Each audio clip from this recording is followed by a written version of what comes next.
I'm Nurse Jessica Seitz. And I'm Nurse Erica. And we're Nurses Uncorked, the podcast that takes nursing facts with nursing comedy and makes a cocktail out of them. Don't forget to hit that subscribe button wherever you listen to podcasts. And please rate, review, and download. Also, if you're interested in supporting Nurses Uncorked podcast and getting early access to episodes, behind-the-scenes content, and bloopers, check out the Patreon link in the description of the podcast.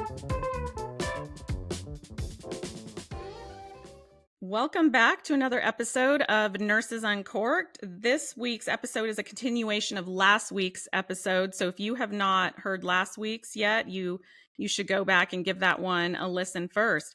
But essentially, we are blowing the top off, the lid off the travel nurse industry and talking about things that no one really has ever talked about before. And joining us is Andrew Craig. He is a registered nurse with over a decade of clinical experience that now works as a travel nurse recruiter.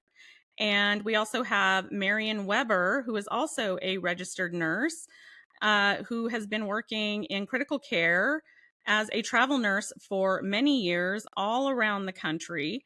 So she is going to lend her expertise as a travel nurse, and we're going to hear from Andrew all about the recruitment side of things. Marian, since this is going to be a two-part episode, I'm going to ask you, what is your drink? What kind of wine are you drinking tonight? Because that's going to be our drink of the week. I want to know what it is, because normally I talk about my wine, so it's your turn. What do we got? I have a beautiful Chateauneuf de Pape, and it what did she say? Chateauneuf de Pape, which is a. Is it French? Is it a French wine, Marian? It is a French wine. It's from 2019. And the reason why I like 2019 and 2021 for that particular wine in that region is because the environmental factors were pretty amazing. So it produced really good grapes. And so if you are wanting to get into French wines, I would highly suggest that you introduce yourself to Chateauneuf de Pape, which is generally in like the Rhone region. And obviously there's different makers. It's more of the type, regional and grape and the type of wine, like if you were to say like Cabernet or something like that. What type is beautiful. Yours? It is, what do you mean? It's a Chateauneuf like a Cabernet, a Merlot, what is it? No. What she's saying is this is a class of its own. That's how uneducated I am.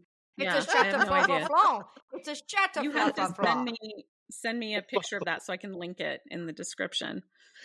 I will. You thought I was a wine snob? This one here is putting me.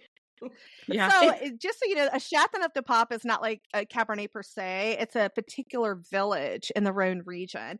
The wine's produced with like the type of grape that they use, and that's so. And to get a really good one, you're going to notice they're going to be stamped as well on the glass. And so it's amazing. Yeah. And once you get into wines, like I said, you'll pay attention to like the year, that particular one was made, and then they age appropriately. But if you want to get into French wines, we'll that's always link good. that in the description of the podcast. The Chateau Flanc is going to be there if you want to try it. We will. And for anybody that wants to know, it's a Grenache. Grenache and Syrah grapes generally are what. Thank you. Thank you. Okay. Yeah.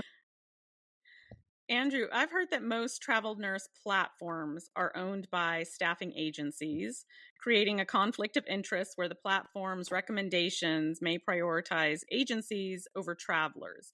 Basically, they may or may not be providing biased information and recommendations. Is that true? And if so, what are your thoughts on that? It's definitely true. Gypsy Nurse was purchased by an agency several years ago. Wanderly, Blue Pipes isn't owned by an agency, I don't believe. It's owned by someone that worked at an agency. The point is, I would say, overwhelmingly, the information that you find online is going to be from a marketing department from an agency. And so the reason that information exists is simply to funnel you to their agency. So if you type in on Google how to become a travel nurse, top 10 tips for travel nurse, it's all going to be from either A, a platform that's designed to sell you a job, or B, an agency that's designed to sell you a job.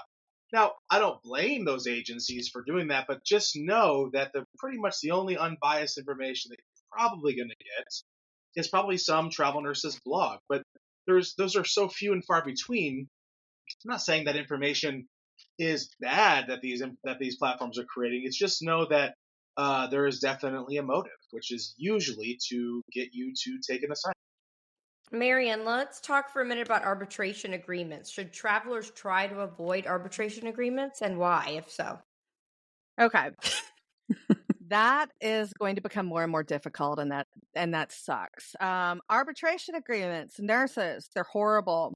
If you can get away with not signing them, absolutely do not sign them. Arbitration clauses strip us of our rights as workers. Maybe tell people just briefly what it is in case they don't know.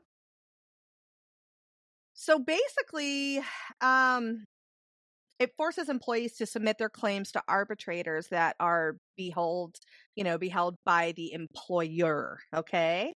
It also, so you're going to resolve your differences and your issues through this arbitration process, which, depending on what that's going to look like in your situation, it can be at cost. It can be costly, something that you're going to end up picking up. Can you help me I don't actually, I see them. I know, I see that. I've seen them in an employment agreement. I don't really know what that means. Like, what does arbitration mean? You're going to go through a process of resolving your differences using an arbitrator that a lot of times is beholden to the employer that, that's kind of causing this process to be how you're legally going to resolve, your issues.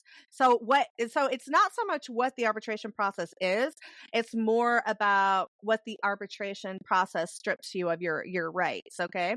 So you're not going to be able to, let's say you want to pursue, you've been discriminated against. Yeah, you want to sue them. Whether you've been, sexually discriminated against, gender, age, what have you, ethnicity, or you've been retaliated against for voicing safety concerns, that kind of thing, or what have you, and you're bound to this arbitration clause. Then now you can't go after them. You cannot, your right to pursue legal action through some sort of civil action is gone. A lot of times with these arbitration agreements, it gets in a gray area as to whether you can, pursue recourse through a regulatory body like the NLRB, or OSHA. They're lengthy. They take a lot of time. It can be very costly. It benefits the employer. It doesn't benefit the employee. Not having a quick recourse makes a lot of us less likely to actually even, file complaints of discrimination or retaliation, and the studies have shown that if you're trying to resolve this through arbitration, we generally don't win, there's not a lot of cases where we come out on top in those situations. Plus, just by the very nature of like arbitration. And don't get me wrong, I'm not an attorney, so I'm not giving out legal advice. It's just going on what I personally experienced with arbitration agreements, but they generally end in non-disclosure agreements as well. So you're not going to know the reputation of the facility. You're not going to be aware of the kind of environment you're walking into, by being able to pursue civil action. You can research, let's just say it. You can research, companies like HCA or what have you, right? These giants that, we can judge them by the cases that are brought against them. But, specifically like class action suits, those are very important. Same thing with travel agencies. The class action suits that have been brought up against travel agencies for various practices. There's been a lot. There's been a lot in recent years. Mm-hmm. Yeah. You're not gonna be aware that you are going into work, with these kinds of risk with a bad actor, so to speak, because if everything's resolved through arbitration, there's going to be secrecy that involves it, not disclosure agreements. Which incidentally, obviously, all these travel agencies now have arbitration clauses. And from my experience, if you don't sign them, they're just not going to employ you. Now, there are nurses that'll swear to you that they're not signing these arbitration, agreements, but prove me wrong. Show me where you have, give me some sort of evidence. They don't realize that that's what it is, that they're signing or they're not reading it thoroughly. Yeah. Don't just say it, because I demand evidence. I want to see the conversation between you and that agency where you said, I am not signing this, and that they continue to employ you, because I'm going to tell you, we're about to enter into non-worker friendly years up ahead. Okay. And arbitration clauses are going to be very popular, and that's going to put all of us workers in a really bad situation. It's to benefit the Arbitration employer clauses, and not the worker. yeah, that is it, Yep. 100%. They're awful, and we should get to a point where we get legislation that prevents the practices of arbitration clauses. We really should, because it just screws the workers over. Andrew, I'm going to be very direct with you. I'm going to assume that you and or your agency staff scab nurses for strikes, or as you guys like to call them, labor disruption coverage. I have a lot of very strong opinions. It'll come as no surprise to anyone in this area. And so I have several questions for you. And first, let me ask you, what is the possibility of getting agencies to agree to not staff strikes? We have to ask. Agree to not staff them on a moral basis or of any kind? At all. Just at all. Does that exist? And what is the possibility of getting them to exist? Probably next to nothing, to be honest. The reason is strike staffing is extraordinarily lucrative. Mm-hmm. So you don't sound surprised. Nope. I had a feeling this may come up, and I'm glad you asked, because I think it's important just from like a, I just want to know, I want people to know like what the types of things that I've staffed, per diem, perm, 13-week assignments, and I've been directly involved in strikes. Meaning I have found people to, scabs. Just for clarity, found people Scabs. to be strike workers, or as Scab Erica workers. calls them, scabs. Now, it's my podcast. Yes, I'm going to call them what true. I want. So, they're scabs. Fair enough. And the truth is, I am completely aware of the fact that my efforts directly undermine the power of the union. I mean, that is, if anyone doesn't admit that, then they're lying to you as a recruiter. Thank you for admitting that. It's true. Where my position is, I think we all we go into, in life, we experience things in our work that are I don't know, in direct opposition to how we personally feel. The way I have personally dealt with that is, you're not going to like hearing this, but it's the truth, which is, on the recruitment side, the agency side, it's very exciting to get that call from the hospital or whoever's striking and say, they're like, yo, we are fucked without you. And so that creates a lot of excitement in the staffing agency, because do you find excitement it's like literally any other way? Erica yes, looks like, of course we Erica could. right now looks like she's about to come off of her chair and levitate.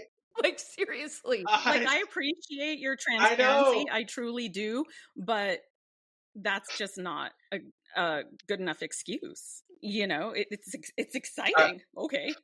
Killing someone is exciting. It's exciting Should because we not do that? It's exciting because of the monetary reason. That's why it's exciting. Yes. I would assume. Yeah, it definitely creates this gigantic influx of cash to agencies. But not all agencies are willing to do it, because it's extraordinarily, as you can imagine, challenging. The logistical factors of staffing a strike are massive, for a lot of reasons we don't have time to go into. But yes, I have been involved in at least 2, maybe 3. It's been a while since I've done. I think if they couldn't handle it from a logistical standpoint, like they couldn't handle the on the ground stuff, I think that's likely that they would decline. But from simply a standpoint of, we side with the union and the nursing plight, I don't think that they would do that unless the agency happened to be clinician owned. But even in that case, as a business owner, they look at this as a revenue opportunity. And so the moral component of not staffing a strike or saying no to a potential client, I just don't think that a business would shoot themselves in the foot like that. I really don't. So yeah, what was your question, Jessica, that you were gonna? Oh, I was just going to say, and you may not be able to answer this, does the recruiter make more based on whether they're bringing in people for a strike? Do they get a bonus? Do they get a higher hourly rate? Or if you can't answer it, I understand. No, it's okay. No, so recruiters will sign a commission table. Essentially, they'll, depending on X number of placements, they get X number of commission, and it's a percentage of the net revenue usually. But no, there's no. In my experience, there's been no incentive. Like, I'm going to get an extra $200 per clinician that I staff. Then why is it exciting? What are you getting out of it? Well, if it's a commission, I think that based on bringing in more money, they probably get a bigger commission. You just said you know don't what get it more is? money. The truth as is, a recruiter. It's simply, and I don't know how this is going to sound. It feels good to be needed. I don't know. I almost every day I deal with nothing but rejection. Unhappy travel nurses. Oh, and let me tell you, there is a massive desire of clinicians, strike workers, to work strikes. That simply lack because all it's moral and extremely ethics. lucrative. Yeah, there is. There is that. I'm going to take a shot here. Is it because you feel like you're the superhero that just saved the day for the hospital? Well, I think it's a component of that. Staffing travel assignments can feel really like a drag sometimes as a recruiter because we deal with a ton of rejection on a daily basis. I'll make 500 calls and I'll talk to 2 people. On the flip side, on the strike, I'll give you an example. The first strike that we did, which I'll never do again, put my number out there on I think I got 500 calls a day. There's that much demand for it. And for obvious reasons, people make a ton of money, although that seems to be changing a little bit. I've seen, at the peak of strikes, $10K a week, something like that. Over time, it's depending on your specialty, maybe even $12,000 a week. They don't seem to be as lucrative anymore. I've been seeing them down in like the 5s. Good. Which is weird because even the 4s. I saw one recently that was like 4,600, and I was like, so I really think that. I think that in that instance, the union's effect could be more significant because hospitals are having a harder time staffing people because it's almost similar to what a travel assignment would be. And so we're already having a hard time staffing those. So that's my strike experience. Can you? And I've done it a few times. Go ahead, Jessica. I just wanted to clarify, and correct me if I'm wrong. So, if a recruiter has a commission structure, and they're getting the agency a higher rate or a higher huge lump sum, the recruiter would then make more money because it's a higher income, correct? Oh, I see. That's possible. Like if the bill rate's really high and there's less, there's more money left over after cost. That is true. That if there's more revenue, so you are at financially incentivized to staff a strike. Sort of, just to some degree, but not as much as you'd think. We're not mad at you, Andrew. I'm just telling you. No, I know you're not mad at me. No, or Eric is mad at me, but. Well, if you're mad at me, that's cool because at least we're having the conversation, right? I think it's important to have. I agree. Multiple perspectives, It's honesty. So we're being honest here. Can you address the claim that travelers often make that they were just never informed that a strike is pending? They just, completely blindsided by it, and they were shocked and forced to work a strike. Because I get that one all the time. Can you please address that? I would be shocked if that was true. The reason is my understanding is when a strike is likely, there's placards and information plastered all over the hosptal, notifying people of the potential strike that's coming. Surrounding. There are union reps are rotating. Yes, Absolutely. I've had union reps where travelers tell me, "Hey, I spoke with a union rep today." So I mean, I doubt that. I highly doubt that, unless you literally Yeah. don't have, unless you're blind. It's literally not true, and they are making it up to have an excuse for scabbing a strike, because let's be very clear, I don't care if you're there on a travel nurse contract. If you cross a strike line, that makes you a scab, regardless of the situation and details. So stop using that completely fictitious excuse that you just didn't, you just showed up to work and oh my God, there was a strike. No one believes you. That's bullshit. No way. Okay. They know weeks in advance. It's in the culture. People, Exactly. So, and can you please, maybe both of you, put to rest the false narrative that travelers cannot ever break a contract? Because that's another one that they like to use in this situation. Well, then I would be breaking my contract. Yeah, okay, people do it all the time. You can do it. Please address that. Put your notice in. It goes both ways. The agency can, like with the at-will components, or the agency or the hospital can break it. They can cancel it, give you 2 weeks notice. The same deal with the travelers. You can easily give 2 weeks notice and on a high note where there's not any negative ramifications to you, or so that you could potentially get an assignment there again. So the bottom line is you can cancel your assignment with 2 weeks notice, and there would be no hard feelings. I can second that.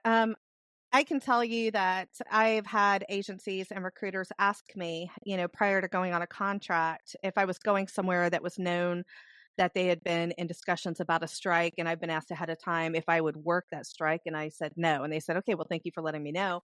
I still worked the contract. The strike didn't happen, but I let them know that I would not be working, the strike. What that looks like, I don't know what that would have looked like on that particular contract. Maybe I would have put in a 2 weeks notice.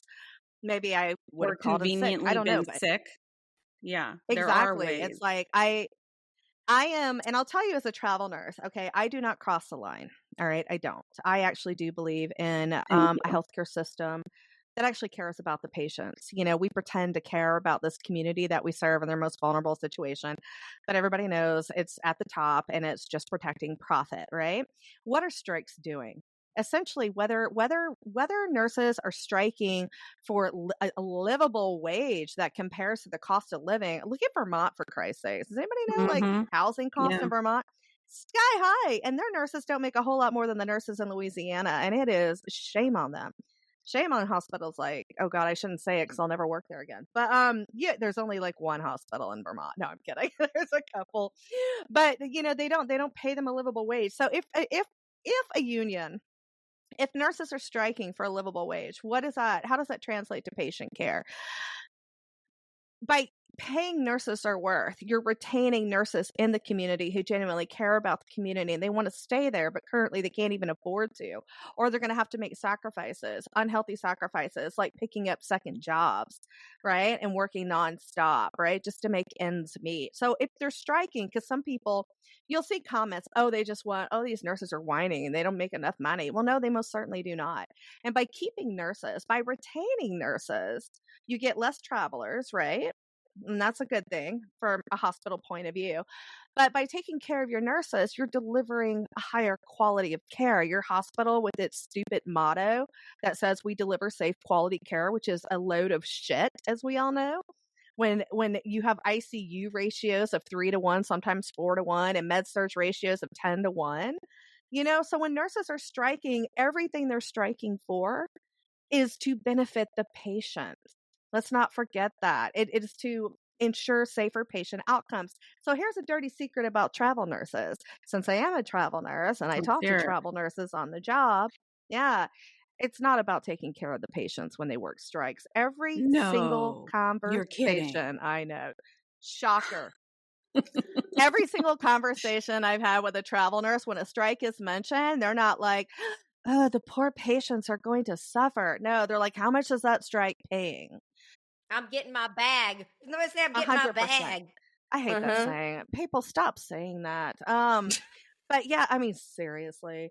But it's, I don't have a lot of respect for travel nurses who do that. We're already making a higher wage than staff nurses. We get into it for better pay, and then all of our other reasons come underneath. Even if you want to do it to travel, you're still getting into it. I guarantee you, your number one reason to go to travel was because you wanted to be paid what you thought you deserved as a highly skilled clinician in this industry, right? And so to sit there, actually, this would help, Erica. You can explain this to travelers right now, especially the annoying ones that are like, but what about the patients? They're going to suffer. We're doing them a service. Or we're allowing the union nurses to strike by us being there, Yeah, and they bullshit. come up with every excuse. Yeah. And They're explain uneducated. why. Yeah, they don't know. Patients aren't going to suffer. Tell them why, because how it would hurt. They would help. Because the strike would never take place if scab nurses didn't show up. Because the hospital, the facility is forced to have RNs present in every single unit. Regulatory compliance forces them to. Like, they literally would risk losing all of their accreditations and have to close their door if they didn't have RNs present on every single unit. They are never, ever, ever going to take that risk. So that means if the scab nurses just didn't show up at the last minute, because it might actually go to the last minute, they might be trying to call the staff nurses bluff. But if that strike is set to start at 7 a.m. and they don't have scab nurses at 6:30, they are going to concede and they are going to give in and give the staff nurses what they're asking for, because they have no other choice. Striking is our number one strategic power move that we have as workers anywhere in any industry. And so if the scabs didn't show up, the strike would never happen. So when you say, we're letting you go on strike, that is 100% false. And you are showing how ignorant you are by saying that. Thank you, Erica. Yeah. Okay. Nicely put. That's the reality. Thank you. That was but I do appreciate you, Andrew, being transparent and fielding those questions from me. Because you guys go to these strikes, don't you? Yeah. Like you're outside of them and you're doing. I should come to one of these. I've never actually seen the opposite side. I've only. Oh, please do. Yeah. Next time, keep me posted. Best. Yeah, because I think that perspective would be important because, I mentioned like the excitement piece earlier. I also remember what it's like to have 10 fucking patients at the bedside. Exactly. And getting shit on by the hospital. And I think to myself, that this is horrendous. Yeah. So, and so I think to myself, like, that, and that's the clash of issues here is like, on one hand, I am directly undermining union effort and power. On the other hand, those issues I experienced as a nurse. So, yeah, I think it'd be interesting and really powerful to see what it's like on the other side. We're inviting you, Andrew, to the next strike. To the next strike, we are inviting.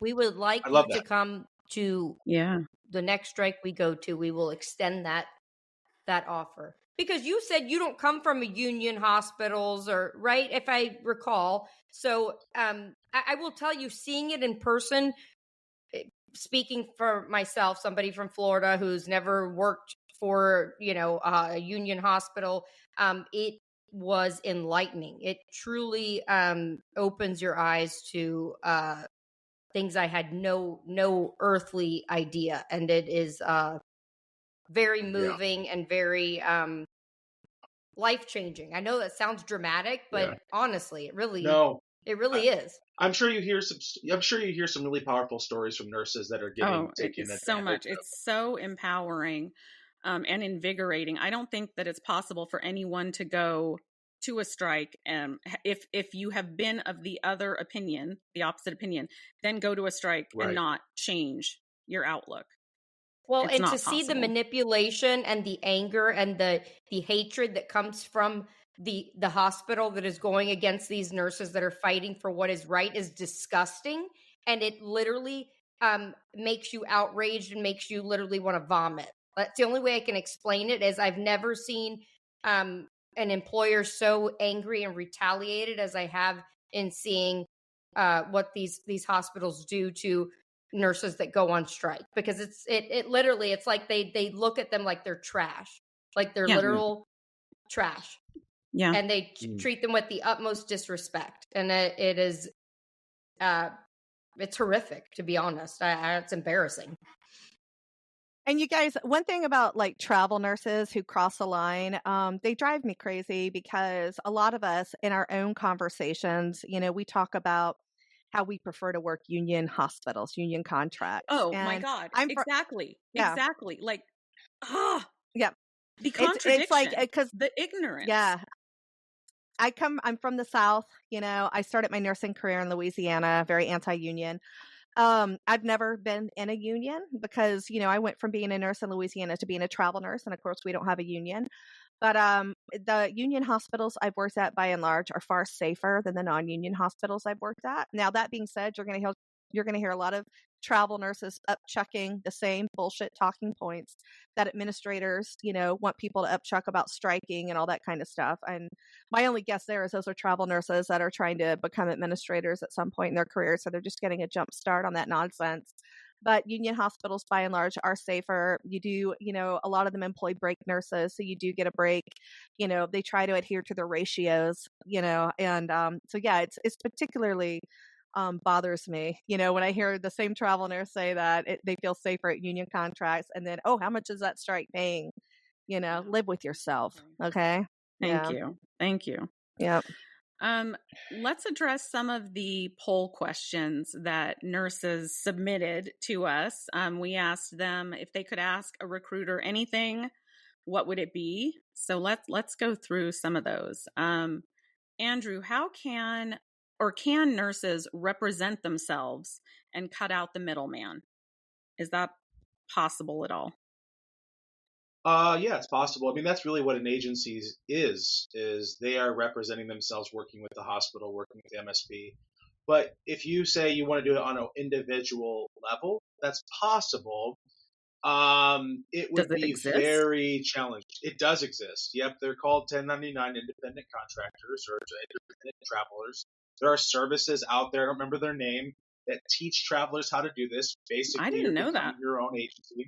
Wow. Yeah, so it's definitely a thing. It's just very hard because hospitals have a lot of compliance issues, and so you need to meet all of that to get through the door. And even before that, like we talked about the 80% control of the MSP component, most of the time when you call an HR department and say, hey, I want to work with you directly, I don't want to be an employee, I've got Craig Agency 101, they're going to be like, yeah, you're going to need to work through our MSP. Now, I would say it's more likely if you wanted to do that to work with small, very small healthcare systems, critical access hospitals, county hospitals, long-term care facilities. That's where it's more likely to be because those are the least desirable locations usually, and a lot of times they don't already have an MSP coverage. But yeah, it's possible.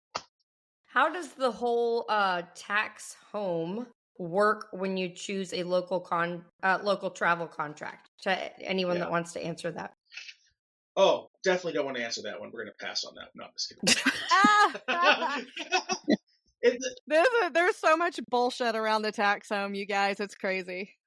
So, disclaimer, not a tax attorney. I'm speaking from my personal experience. Yeah, I'll take a crack at this, Marian, and maybe you could follow up on anything from the traveler perspective. Tax-free stipends are by far the biggest elephant in the room that people generally don't want to talk about. There's a ton of misinterpretations, a lot of misinformation around this. Partly not really people's fault because the rules surrounding tax-free money lives on the GSA. The GSA has in the tax code. And so over the years, so much has been put out there and there's so many opinions. Firstly, for any traveler listening to this, do not take tax advice from a random social media comment. Do not do that. And don't take tax advice from your agency or recruiter. You wouldn't go to a pulmonologist for a foot problem. Right. So don't go to your agency for tax issues. And yet they still do. I received bad advice as a traveler from my agency when I was traveling back in the day. But to kind of summarize like the tax home thing, travelers are paid in tax-free money. A big portion of that is tax-free. And so the problem is there's so much confusion because the rules aren't clear. So the facility, the agency, and the general industry, every single group of those people have their own interpretation of the rules. And so that adds to yet another layer of confusion. But the bottom line is, if you have a tax home, it's not a single geographic location.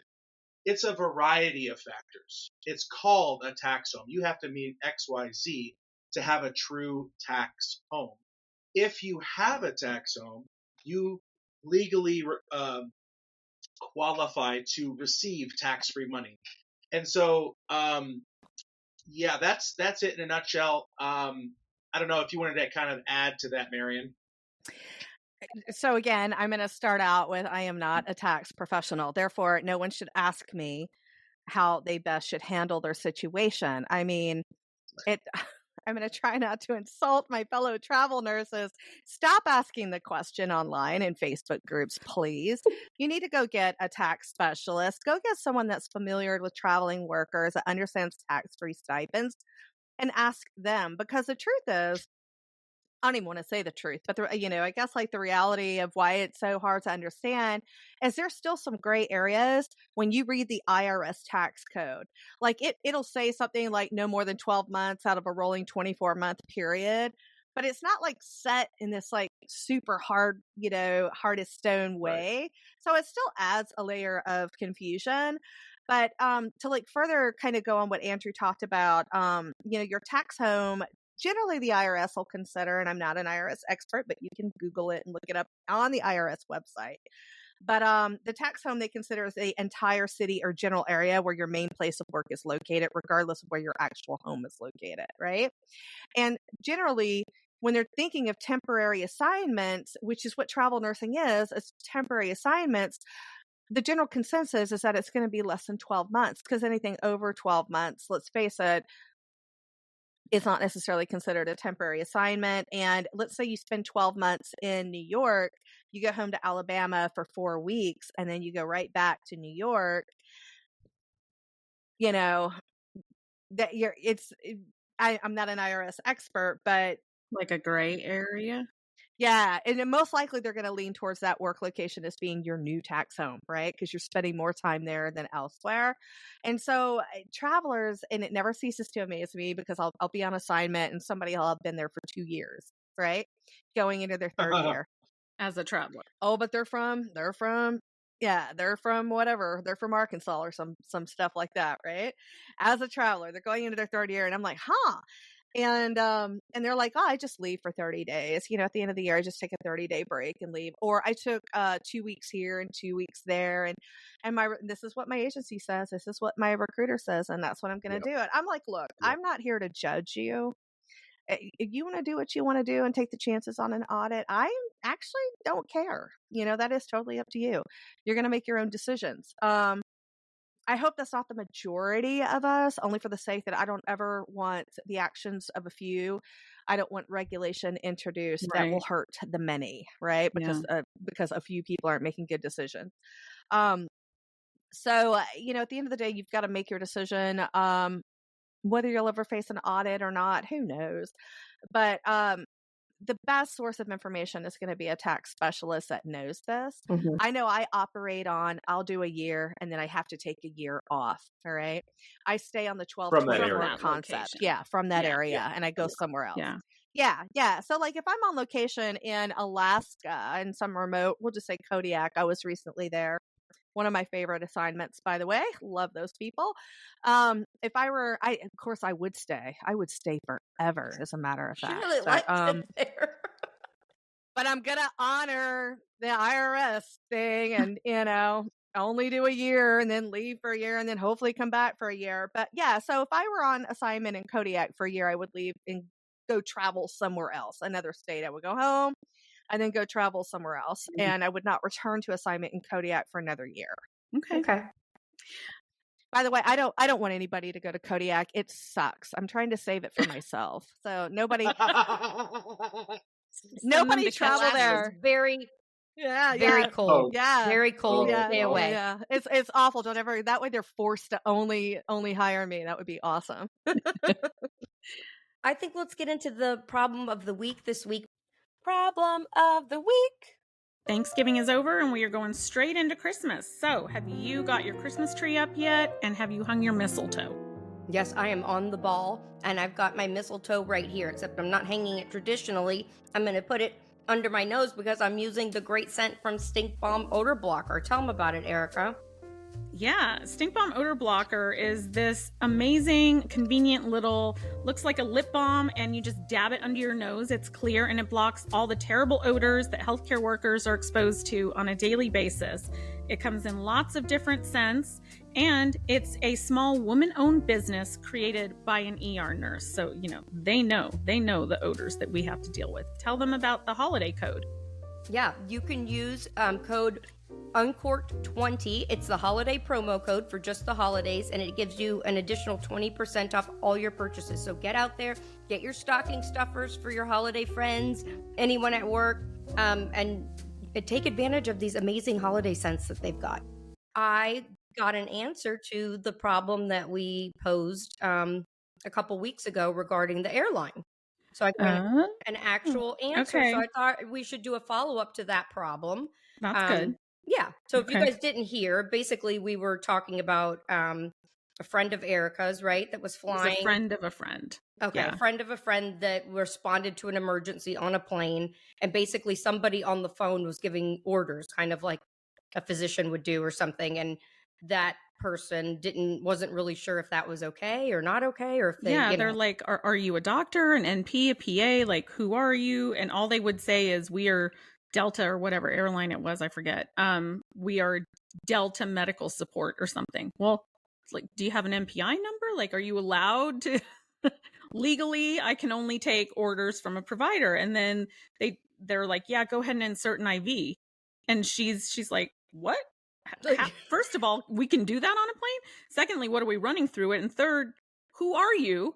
right. And then took it a step further and was like, okay, but I'm only licensed in one state, and God knows what state we're over right now. So I don't think this falls under Good Samaritan laws. Like, so it was a real conundrum. Yeah, and we don't know the answer. We didn't know the answer. So we kind of talked about it and left it out there. So I got a response from one of our patrons, Sam. Okay. And if you remember in the Zoom party, I believe it's her brother-in-law that's oh yeah, that's an airline pilot.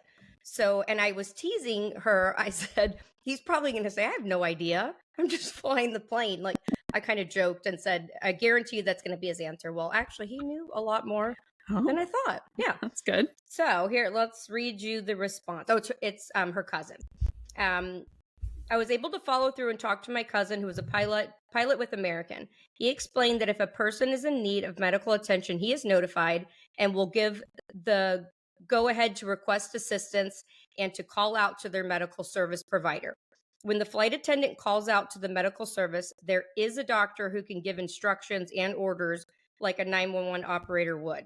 Anyone who is assisting the person in need can follow the orders instructions given. Doesn't have to be a medical professional. When he, as a pilot, gives the approval to request for help, anyone who helps will be covered by the airline's insurance. Essentially, he has agreed that any potential liability is worth the risk to help a person in need.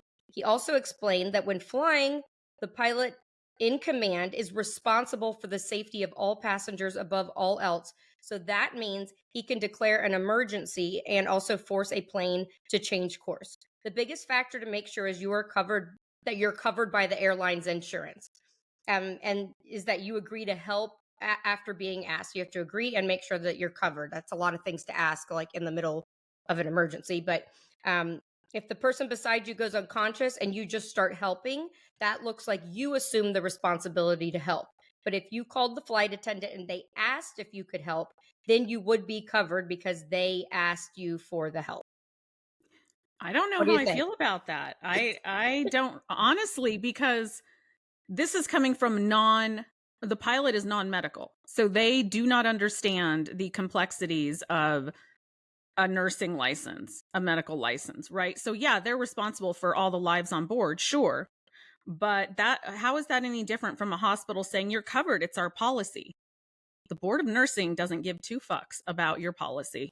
or you know what I mean? Like they can still absolutely hold you accountable if you do something outside your scope or you don't follow best practice and there's an adverse event to a patient and that patient or family wants to report you.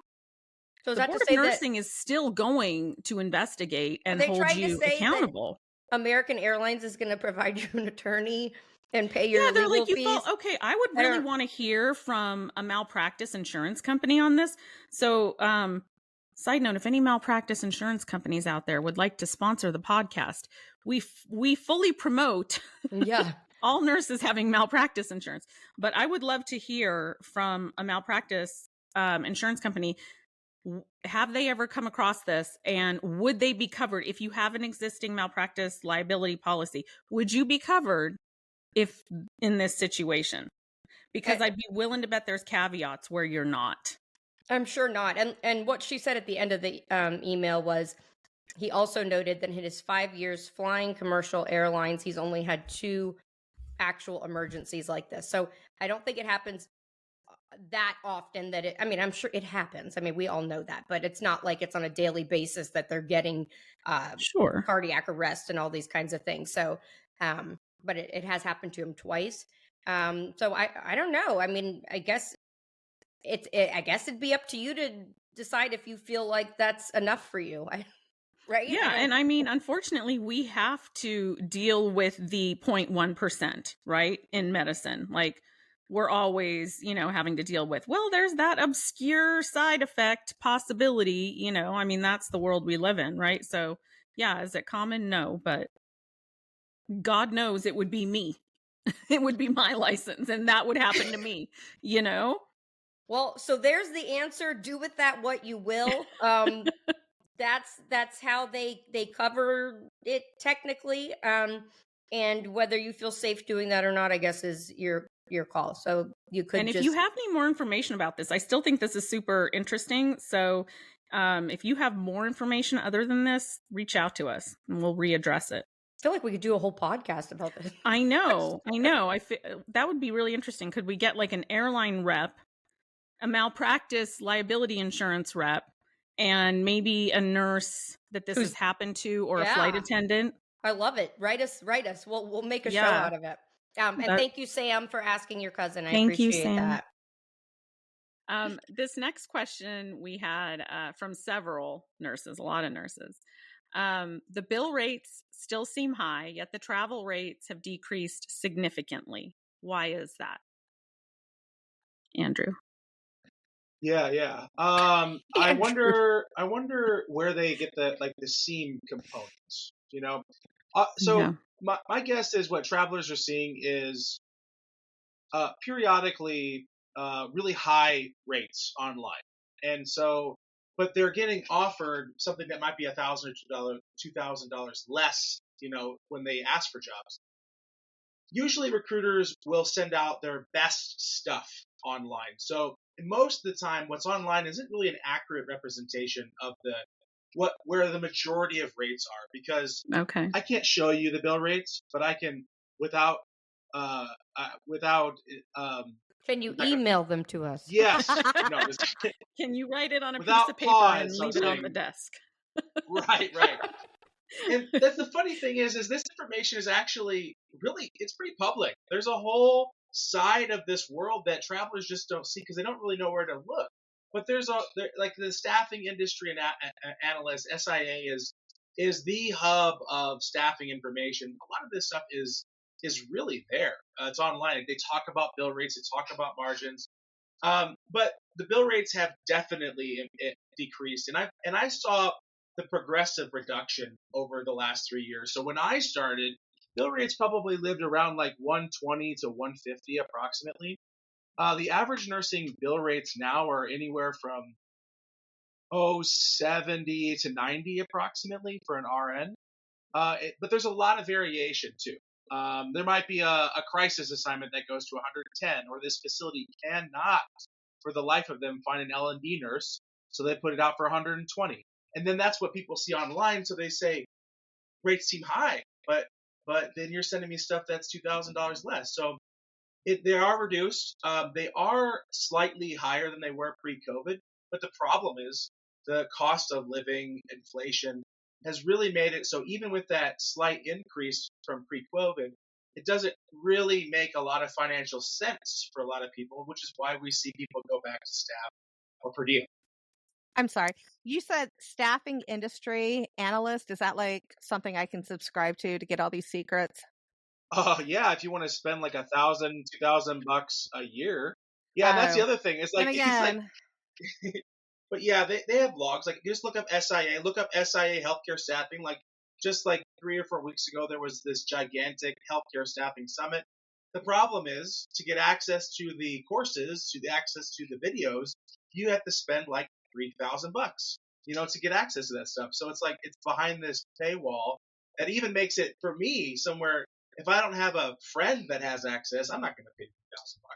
I have a quick question from what you just said earlier. And Erica, based off your question about the bill rates, I'm genuinely curious. Because you're saying that the bill rates now are typically you're seeing 70 to 90, and it might be, you might say that that's slightly above pre-COVID, but not a whole lot. Then again, Right. if agencies or MSPs have such a large control over bill rates, is that not going on right now? Like, were they still trying to send for like $120 bill rate and the hospital's like, hell no, you're not getting anywhere close to that? I mean, explain, I know we're not going to be where we were during COVID for obvious reasons, but we talked about this bill rate earlier as far as who has a large amount of control in setting the bill rates, why are we not a little bit higher? I mean, if we do have control over this, why aren't we matching where we need to be for costs these days? Why aren't we just a smidge higher? Like, are we going, is the MSP sending the bill rate to the hospital and they're like, screw you, there's a cap and we're never going to go, why is it where it is right now? I don't know who chooses the bill rates. Bill rates prior to COVID, probably for nursing, were somewhere in the realm of like 60 to 75 approximately. And the problem with secrecy is we don't know if the true bill rate without the MSP involved might be 110, but the agencies are told it's 90. We have no way to verify if that's true or not. The MSP would never release that to us. And I mean, if I was an MSP, we've got to get rid of MSPs. We really got to get rid of MSPs. Why would I do? And furthermore, the agency, like with rate reductions, we haven't really talked about that at all. Rate reductions are delivered from the MSP. We don't even know if the bill rate from the hospital to the MSP was produced. We're just getting information from the MSP. So we have to go on the assumption that was truly the case. There's no way to verify that because MSPs prevent the communication from agencies to even have a conversation directly with the healthcare system. So there's just a lot to unpack there. But so we either need to get rid of MSPs or maybe we just start our own MSP. Is that what I'm hearing? We just become an MSP? I'm really just trying to be a model on OnlyFans at this point. It's so much easier. It's way too complicated. Yeah, I don't know. This sounds like a full course that we could do. I mean, like, seriously. On OnlyFans or on MSPs? No. MSP. Okay, I'm like, okay. It'll be like for $16,000, learn how to start your own MSP or some bullshit like that. But at this point, I'd probably pay it because it sounds like I'd rake in the millions like from the start. Yeah. Okay. Let's switch gears here. Why are contracts not legally binding? Who wants to take that? Like, if it's a contract, why can you do a 2-week notice or whatever we talked about earlier? I mean, I'll take a crack at this. All right. This is going to be kind of short and sweet for me because I don't really, this is a little bit beyond my scope of understanding. The employment agreement that you sign is heavily vetted by an attorney that specializes in healthcare staffing. So whatever's in there is intentionally in there to protect the agency and the business interests that they have. And so I think there's a reason why it's labeled an employment agreement versus a contract. Again, kind of coming back to what we talked about earlier, I think there's a difference in protections, say if you wanted to take legal action against an agency. But and furthermore, if there's people claiming that they've had their agency take certain things out, I highly doubt that. Highly doubt that. They'll just find someone else. I know I'm kind of off a tangent. They'll just find someone else that will take the job that with its current state as the agreement. So why is it legally binding? I think it's because the way it's designed. It's designed to have flexibility that is in the interest of the agency over the clinician. Like, that's the bottom line. I can't think of, and the hospitals don't get those. Like, they don't get the thing you sign with the agency isn't given to the hospital system. This is between you and the agency. That's true. I can confirm that as a nurse manager that hired travelers. I never saw that. Right. So, because you're an employee of the agency, you're not an employee of the hospital. I have heard recently that hospitals are trying to obtain that information. I'm not really like the contract or the agreement between you and the.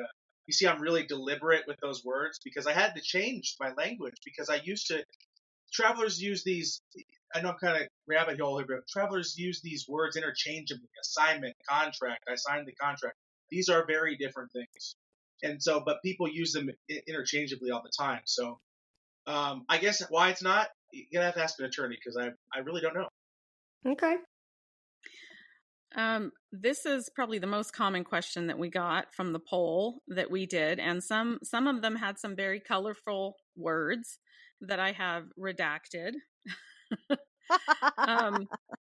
So I just kind of condensed it. How much do you make off travelers? Do you get to keep the difference between what the hospital pays and what the RN gets? And what percentage of pay actually goes to the nurse, not including stipends? Andrew. Not including. Okay. I can give general. I cannot say exactly what my salary is. We talked about the NBA. But I can give you a range. The average recruiter makes anywhere from about $40,000 to about $50,000 a year as a base salary. The commission structure is a percentage, usually, of the deal. So that individual deal, and that percentage increases usually. And when I say deal, I mean an actual signed agreement with a traveler. So for short, deal. That percentage usually increases by the number of people that work for you. So the average recruiter has anywhere from 15 to 20 travelers. Average salary per year for a traveler healthcare recruiter is somewhere in the realm of 70 to 90,000 a year, including commission. In terms of individual deals, I put a video out this not too long ago, actually. Individual deals vary about $50 to $150 per traveler working is what I make as commission. One time? Which might be just one time per month. Okay. Per month. That goes up usually for two reasons. If the bill rate is higher, or if that traveler likes to work overtime. So the reason is, for both reasons, is there's more revenue. So my percentage increases because there's more revenue to be had. So does that answer your question? Those are kind of a lot of variations there, but I think that'll give people an example that, maybe recruiters don't make as much money as you think. Yeah. Now, let's talk about extremes. The people that have been in this industry for 10 and 15 years, that have 70, 80, 90 travelers working for them, those are the people that are making multi-six figures, like the $200,000 to $300,000 a year. Is that right?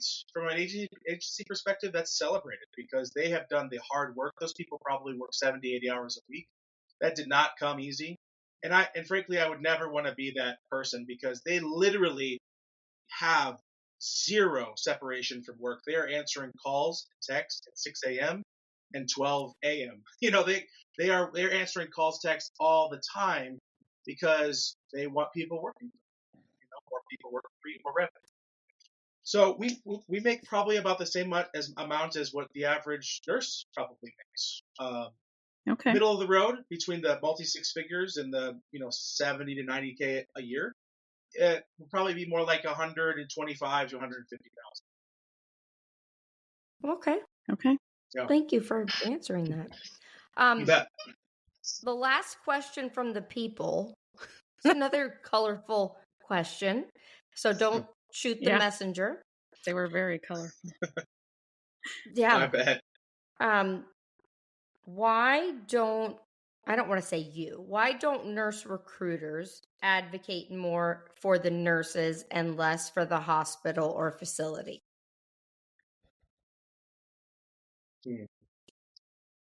I'm sorry, she gave me this question. I'm sorry, but The I'm nurses very submitted upset.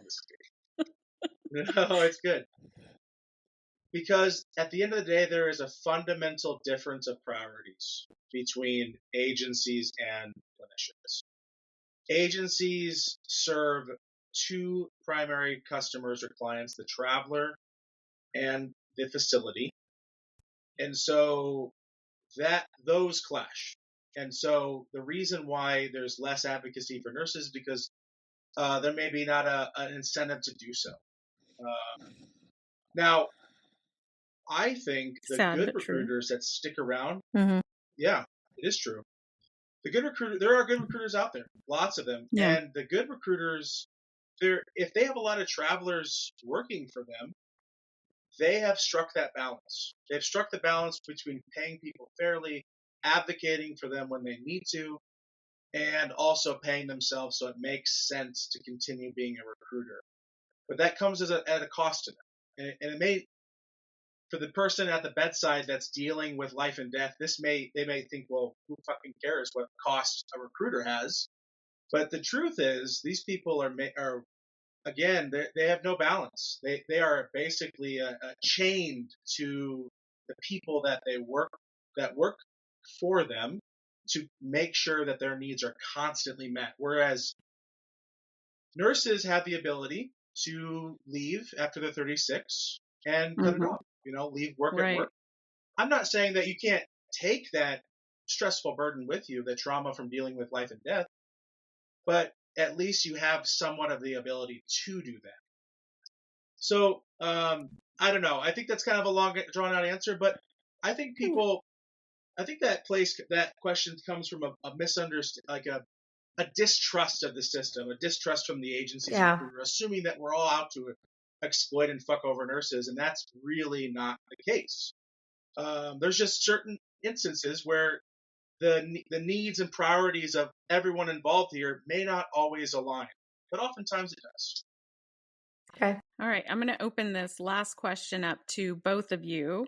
Do you have any other advice for travelers that we may have not touched on? Like, should they have malpractice insurance? What do you think?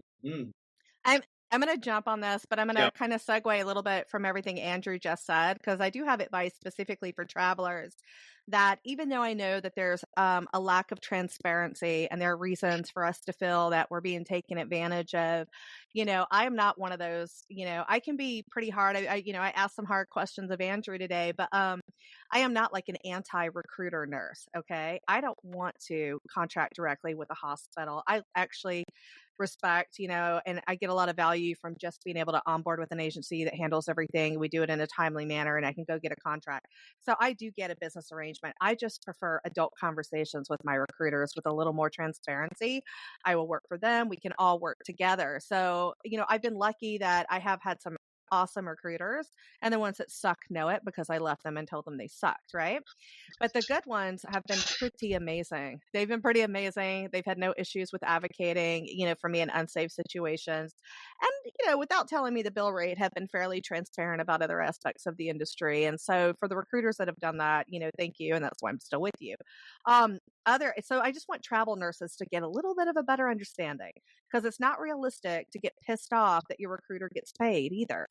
We can be upset about a lack of transparency, but they're providing a service. Okay. They're not doing it as a volunteer effort. That wouldn't make any sense. So, exactly. That's true. Yeah.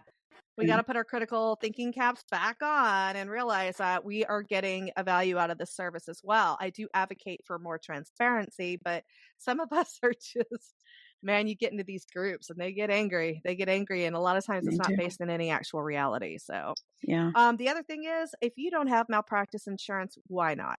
Yes. Why not? I agree. You need 100%. it. And some people and don't take legal advice again in a Facebook group from other travel nurses, because somebody's going to tell you that their Aunt Susie's cousin, friend, whoever said that you will get more likely to be sued if you have malpractice insurance than not if you true. don't. Well, let me tell you something no. And as a legal nurse consultant, I can tell you, you're going to get sued either way, regardless. Okay. So it's better that you have the malpractice insurance. It's insane. It is insane not to carry an update and make sure you have your current own malpractice individual insurance. policy that is portable and goes with you from assignment to assignment. Do not depend on the facility's malpractice insurance, because they pay those premiums and they are there to protect the organization first and foremost, not you. And if they can protect the organization by selling the nurse out, throwing them under the bus, they will do that 100% of the time. So if you're asking, should I have malpractice insurance across the board? It's yes. And if you hop on a group and you're like, should I consult with an attorney? Just stop there and consult with an attorney. Okay. If you're at the point in your career where you're asking those questions, you already know the answer. You're trying to save a couple of dollars, right? By not consulting an attorney. Let's face it. If you're worried about your license, you consult an attorney. You don't consult your travel nurses in online support groups, all right? That we're not going to save you. I just want to say I'm on my second large drink in, and what I've gathered from this is Marian saying do not take the advice of Facebook groups and people on social media, strongly about that. I don't care how intoxicated I have gotten, or that is one message I have heard loud and clear is do not go off of Susie Joe Schmo in a Facebook group. It's not going to get you anything. Don't do it.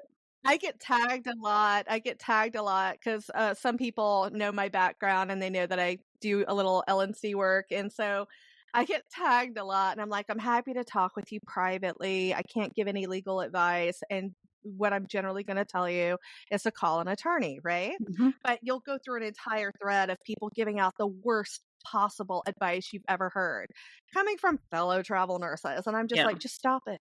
Yeah. And I say the same thing about other nurse influencers online that, like advocacy in the advocacy realm that are just giving horrible advice that has quite literally resulted in nurses being terminated or losing their license. Don't listen to them. They haven't even been a nurse that long. They certainly have never worked in an admin type position. They don't know. Anyway. Oh my God. And this one's for you, Erica. This is for you. Travel nurses. If you are in an unsafe situation, you need to speak up. All right. We are in a unique position that we are on a temporary assignment. We don't have to stay there. We don't have to live there. We're not living on this tiny island that only has one hospital. You know what I'm saying? And we have nowhere else to go and work.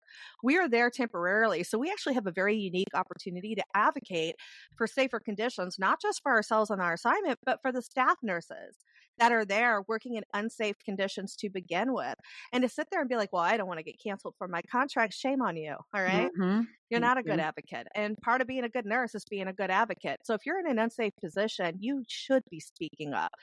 There is no fear. I do not go into a travel assignment and think, oh God, I shouldn't say anything about getting a 10-to-1 ratio because if I speak up, they'll cancel me. Well, freaking cancel me. Yeah. I just engaged in protected concerted activity. I'm coming back with an NLRB suit. Go ahead and cancel me. By all means, speak up. You have recourse. To not speak up, I mean, first of all, we know you're traveling for the money because that's what I did it for. And if you're in a situation and you're not speaking up, then you're not actually providing safe, adequate care, right, for the patient. Yeah. So the part about you caring about your patient population is bullshit. A lot of times staff nurses are in a difficult position when they have to speak up because through family, their spouses, jobs, not having another hospital to work at for 300 darn miles or whatever, they're in a much more difficult position when it comes to speaking up for unsafe situations because they could lose what allows them to pay their mortgage and put a house, for them to live in. But we're not in danger of that.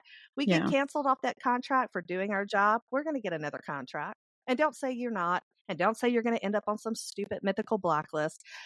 Does it happen on occasion? Sure. But I made national news. This is another podcast for standing up for what's right. And I got a contract the next day. All right. It doesn't stop you from working. So that's not an excuse either. So yeah, Sage you have no advice. excuses. Thank you. Very sage advice. Yeah. Andrew, did you have any in closing? Any advice for travelers that we didn't touch on? Never give your real number and email to an agency. Always have a number and email devoted specifically for this. They will call you forever. Even if you get added to a do not call list, agencies close shop and get acquired by other agencies all the time. So once you're on the list, I get calls and texts all the time. It's very likely. And I did one thing like 15 years ago. And I get calls and texts all the time. Exactly. I had to change my number. I just got a text from a job board I signed up for. I didn't even ask for a job. It was just that they were a platform for jobs. I got a call. It's been 10 years. 10 years. It's crazy. So there's so many applications to do this. Have a dedicated number that's, that you give out. And then once you want to turn off that travel switch, you can. It's easy, and turn it back on later. The point is, you won't get calls forever that way. Now, this is going to clearly piss off every agency out there because they want that real information, but that's not really what's in best interest for the clinician. The second thing is I would read line by line what you're signing. Be extremely familiar with that document that you sign. We talked about arbitration agreements. It's becoming a trend in the travel healthcare space. More than likely, my guess is every single agreement that travelers sign in the next few years will have an arbitration agreement. So that's a consideration. And I would be shocked if the agency actually agreed to remove that. I just don't think that would happen. And thirdly is, I just want to summarize. We talked a lot about really hard topics here in travel healthcare. Overwhelmingly, my time as a traveler and my time as a recruiter has revealed that there are good people out there trying to do good things for people. There's just some shitty people that are ruining it for the rest of us trying to help them. So I wouldn't necessarily go into these conversations like with a guarded mentality, because most people that are on this side as a recruiter or an agency are just trying to help people. But it doesn't hurt to be informed. So most of the information online you're going to find is from agencies. What I would do is, if you can, talk to a trusted friend. Like that's where you're really going to get the nitty gritty. Someone that's traveled, they may have some biases. That's fine, but at least you get the real information from a traveler that has been through travel before. And nurse in a way that protects your license, always. Malpractice insurance, but document. Okay.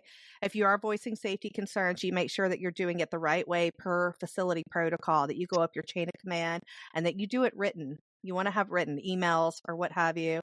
You've got to protect your license. No one else is going to protect you. Well, yeah, it's literally pennies per day for peace of mind. Like it's what, $120 a year? It's so cheap. Yeah. It's so I don't even think I paid that much. Yeah. Let's do an Enema of the Week award. And this is brought to you as always by Happy Bum Co., a leader in at-home enema solutions. Enema of the Week. The holidays are in full swing, and that means lots of eating, celebrations, and possibly bloating and constipation. And what we don't want to do is use laxatives on a regular basis, but we know how important a bowel regimen is. And so one way you can kind of treat that at home is with Happy Bum Co., a leader in at-home enema solutions. And Nurse Jessica is going to show you some of the things that are included in the initial bundle pack from Happy Bum Co. And it's really easy. It's like 8 steps. Yeah, 8 steps total. This is just the process of kind of putting the bag together, which is, as you can see, relatively easy. I mean, that's it. Instant gut relief from bloating and constipation. Safe, especially easy nurses. To use at home. We know how to do this, nurses. We know how. This is so easy. You just hang it elevated and goes by gravity, and you just relax and let nature take its course. You got your bum beans there. It can help with increased energy, all sorts of things. And you can go to happybumco.com and use code Nurses Uncorked for an additional 15% off. So a few weeks ago, Jessica and I did an episode on organ procurement and the alleged corruption within that industry.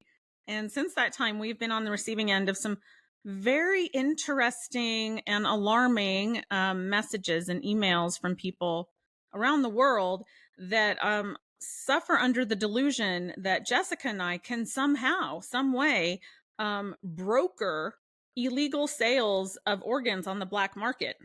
I kid you not. We are not. Disclaimer, we are not. We are not. Oh my God. No. So this one goes out to all the people that have reached out to us about this. And I'm going to read you one of the examples. Okay. So this says, "Hi, Nurses Uncorked. I'm Josh from Ghana. I'm willing to donate a kidney to any patient who is able and willing to make a donation of $250,000. This donation will go a long way to impact my family, especially my community. I know what the law says about stuff like this, but this is a win-win lifetime sacrifice that I'm willing to make. I hope there is someone out there who desperately needs my help as much as I need his or her help. Kindly be discreet about this request." But I'm being very discreet. "But I'm sure you can help facilitate this. Thanks, Josh." Josh, from what an Ghana. angel you are, Josh. I mean, your wings are just a flapping. What I think is funny is I'm willing to donate. Okay, that means sell. Yeah. Let's Yeah. translate. I'm willing Right. to sell. Uh-huh. If somebody would donate, that means pay me. Okay, Correct. so can we just substitute those words right there? Yeah. For my kidney. No. No.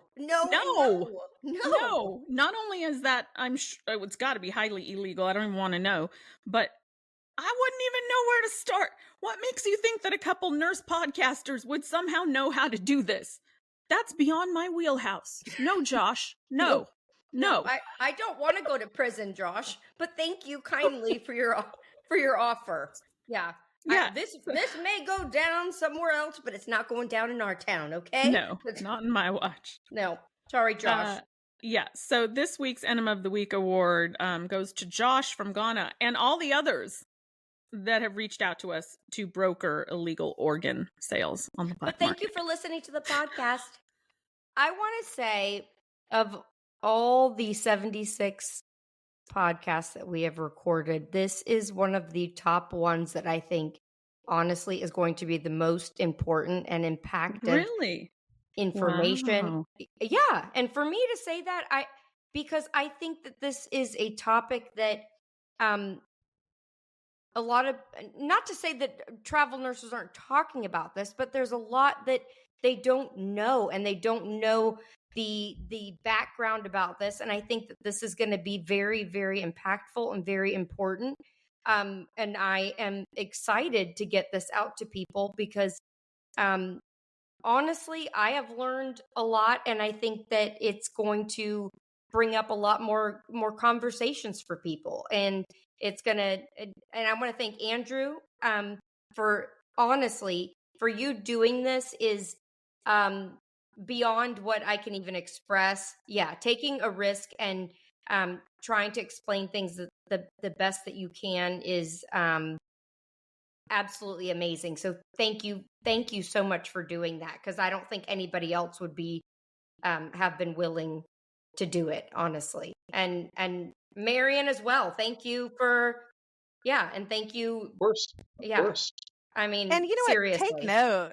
If recruiters watch this, what Andrew just did here makes me more inclined. I'm going to be looking up his agency when we get off, right? I mean, because as a travel nurse, I'm going to want to work. I'm going to have a relationship with somebody who's willing to talk openly and honestly with me. Even though I know he's never going to tell me the damn bill rate. Yeah. You know, he's never going to tell me the damn bill rate, but that might be one question we don't get answered. But at least we know of the recruiters out there, there are some that have a heart, and there are some that do care. And they're not just out there to be some evil money grubbing person. So it makes me feel a little bit better. Yeah. least. And staff nurses, we're also on your side. Okay. I'd like nothing more than to work a staff job right now that actually paid a livable wage. So we're not out to get you or take advantage of Yeah. the situation. We're working in impossible situations that suck, and we do have to duplicate expenses, but we want you to get everything you get, because a lot of us would like to stop traveling. We want to go back to staff. It's just that, we might be homeless if we do. Let's just Andrew, where or what's next for you? What's next for you, and where can people find you? He's going to work. What are you talking about? What's next for you? Well, I'm going to wake up tomorrow and I'm going to going to work. Yeah, so I left the bedside 3 years ago with kind of the desire to, just kind of forge my own path. And recruitment was the first step of that. I think it's not the last step. I started my own business recently, Recruiter Lab. It's a training platform to help recruiters connect with clinicians online. So try to help them provide a higher level of service. And so that's probably going to be my next step after recruitment. Yeah, I'm very excited about that. And I think do you have a website we can point people towards? Yeah, so you can go to recruiterlab.io. It's just basically a video, so it looks like a pile of crap right now. Highly wouldn't recommend visiting it. But if you wanted to find me online, I'm pretty easy to find. Probably the most common place I live is Facebook or LinkedIn. And under what name? Just Andrew Craig? It's Andrew Craig. I'm not sure. Do you link out to things in your description or not? Yep. We do. We'll put your social medias. Yes, we'll got you covered, so you can find Andrew there. Awesome. All right. And what about you, Marian? Where can people find you? Hopefully nowhere. She'll be next to a grizzly bear in Alaska. Drinking wine. Yes, exactly. Drinking wine somewhere. Over people. No, I am working on a little project, which we'll probably get into more in detail in our next podcast, because it'll be more relevant to that. With my legal nurse consulting, I'm bringing on some partners. I feel there's going to be a crisis in justice when it comes to workers' rights here in the next couple of years. So I'm gearing up to help people navigate that within, the best of my ability. And law school is on the horizon. And awesome. You're going to be amazing. Yeah, and it's just, I've tried to change our industry from the inside. I've not been able to do it as a bedside nurse. And I'm not saying that we can't make a difference. We could if all 5 million of us were to join together and demand, better environments. But I do feel that good legislation is important, and it can protect the people that we love, especially when they're admitted into hospitals and whatnot. And so it's my goal to burn the industry down and rebuild a better one. But yeah, so it's my goal to burn it down. Love it. Burn, baby. Love it. Well, thank you. Law school is the next step. Yeah. Awesome. Thank you both so much. This has been really valuable. Thank you. And maybe we'll do a follow-up. If people have more questions, just send them in. Until next time on the next follow-up, possibly, of Nurses Uncorked.